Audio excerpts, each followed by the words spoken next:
try and put him over with the title. We've seen literally every which way we can possibly think of.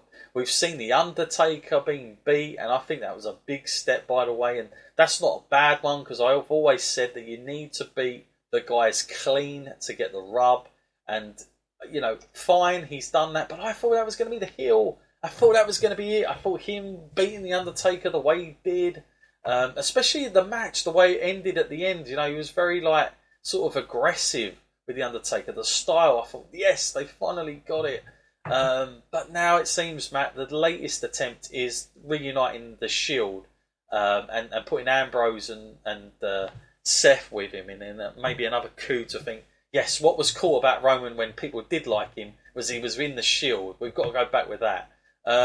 Is this just another attempt, a poor man's attempt here, Matt, of trying another move here, or do you see something in this that we could all get excited about?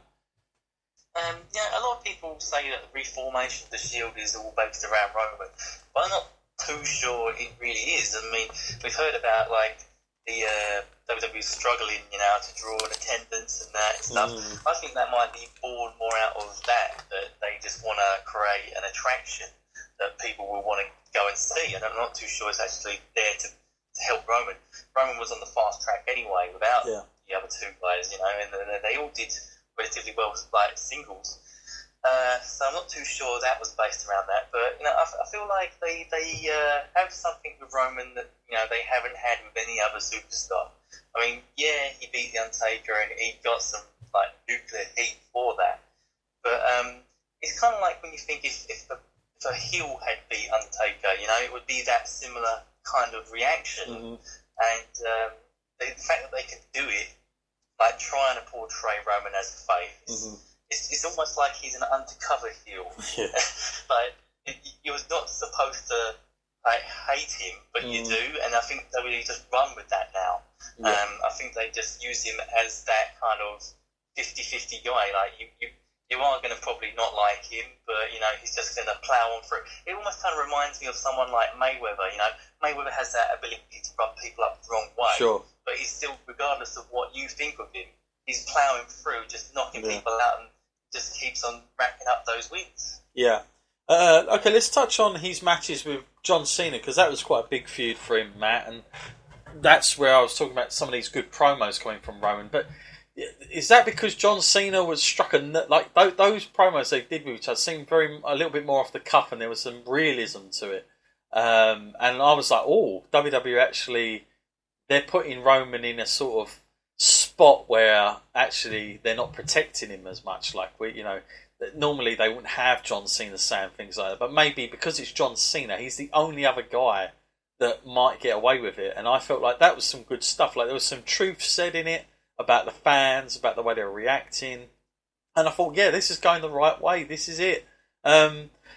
That's another victory, Matt, I guess, that goes under the radar, is that he did beat John Cena as well. That's another name to the list of Roman Reigns. And, you know, you've got to think, there's not many guys left, Matt, that you can use to get this guy loved. I don't know, I don't want to harp on about it because I don't want to go into it now, but I don't even know that Brock Lesnar will make any difference, even if that happens. That's going to change anything, because quite frankly, the way things are at the minute, Brock is very much popular with the fans, and the way he's been portrayed, actually, he's a baby face actually at the moment. So I don't know how they would book that, quite frankly, without having a divide anyway. So which is what they clearly seem not to want, but they're having to go that way. It's interesting, Matt. It does seem like he's got the way he's doing his promos are very heelish, which I'm enjoying more. They're not the sucker tags and that crap that he was coming out with before, that awful nonsense. And you know, when he had that stare off with Finn Balor, and he was like, "Yeah, I'm Samoan." Oh, great! Those little silly lines that he does have finally gone, but. Again, the Roman Reigns is synonymous, I guess, with those Royal Rumble events. So, he is Mr. Royal Rumble, fast becoming that, isn't he? Every year. when we that countdown happens and he's back, and we can't wait again for that to happen. So yeah, it's been another interesting year for Roman Reigns. But I do think this has been one of the more better ones for him, and it might be because Brock Lesnar has the belt, and we're not seeing Roman going for the title as much as what was happening before, and maybe there's a little bit more of a work in progress in all this. I got to be honest, I don't know where the Shield thing goes. I really feel like they need some antagonists, another group. It would have been amazing if they could have had the club as, you know, the Bullet Club kind of going up against them. That would have been cool, but that's not going to happen. So let's not think about that too much, about depressing ourselves. But I think for me anyway, it's been a good year. For you, Matt, where do you see Roman? Is this a progressive year for him, or is he still Roman? I think he's been at a top level for a long time now. I mean, the way we talk about him makes it sound like he's chasing something, but I'm not really too sure he's chasing anything now. I think he's established himself. Once the Undertaker was done, like once he beat him, we knew then he was at the top level of WWE. You know, he's in that conversation now. Whenever you talk about someone who can beat this guy, who can beat that guy, whether you like him or not, you'll have to say Roman Reigns is in with a chance of beating that person. Because he's not really got anything else left to prove now. I mean, we're not going to say, like, on an athletic level, you know, that Braun's just going to walk into any street fight and beat anyone up, because we know that the results are predetermined, you know, so you can be safe to assume that Roman's going to walk into that match and probably win it. So he's at that level. I mean, I'm not too sure the heavyweight title does anything for him personally. I would keep him away from it for even longer. I guess the only big name that we haven't seen him beat, but I'm guessing the match will come around. But I'm not exactly eager to see Roman beat Brock.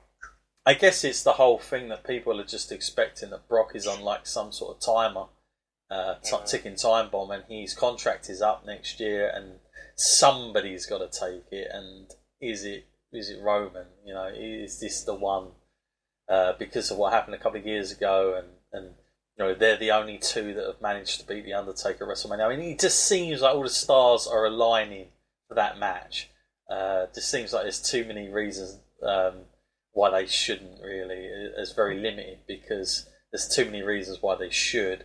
Because, again, you know, they are the two in the streak that beat The Undertaker. They also had a match at WrestleMania that never got resolved. We never really found out who could win couple of years ago, and that's how it'll be built. It'll be, you know, the two from the street going one-on-one for the title, and that's the way I think it's going to go. But and again, Brock is the last guy on the list. I mean, literally, there isn't many other guys out there that I can think of that are over more than what Roman is that he can face. So it's literally all or nothing, and by that point they're going to struggle. I think that's the problem. It's where you go after that. That's the thing, because I think it's better him chasing than conquering, because as soon as he conquers, that's when it gets even worse, and he's under the spotlight too much. So maybe it does him better to just chase. And if you think about it, most baby faces after the Hogan era normally chased. I mean, you look at Stone Cold Steve Austin, he never had long periods with the belt. He was always chasing it. There was always some sort of screw job happening to the guy. So, you know, it might be that he chases. I mean, it's very seldom that you'll get a Hogan. The last guy, I think, in my opinion, was someone like a John Cena, who played that role of keeping the belt for quite lengthy periods of times and was still the babyface. But it's very rare that happens and works out. So be interesting. Other than that, Matt, is there anything else that we haven't covered that have been going on?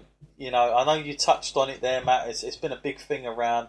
We've seen all these sort of shots of arenas recently, and Dave Meltzer's been reporting on it quite a lot. And you know, the empty seats. It's very visible now. I mean, especially at the SmackDown shows. I know that the house shows have been down.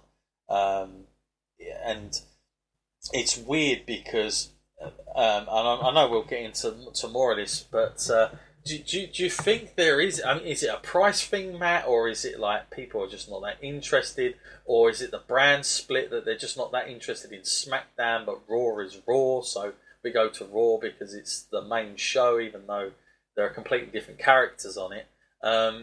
What do you think? Why do you think that's happening, Matt? With the lower attendances at the moment, is there anything that stands out for you? It must be a real combination of all of them put together, really. I mean, I make a conscious effort when WWE comes around to go and see it. Yeah. But when I look at the prices, I do think, oh, they're see. And you look at other wrestling shows that you could go see, and they're much more fairly priced, and you get a lot closer to the ring. Like when we were talking about Ring of Honor, it was like within feet of the ring. Yeah, that was an amazing experience to have that. Yeah, because I thought, when we went to see WWE this year, it was the first time I've been on the floor seating, so that was a new experience for me. But that Ring of Honor one, that was like, whoa, blew that away out the park automatically. I mean, it was great at Raw, but then you go and watch Ring of Honor and you're that close to it, and it's also an interaction thing. Like you feel like you're a big family at a Ring of Honor show, whereas at WWE it's very sort of, it can feel a bit cold sometimes when you're watching matches.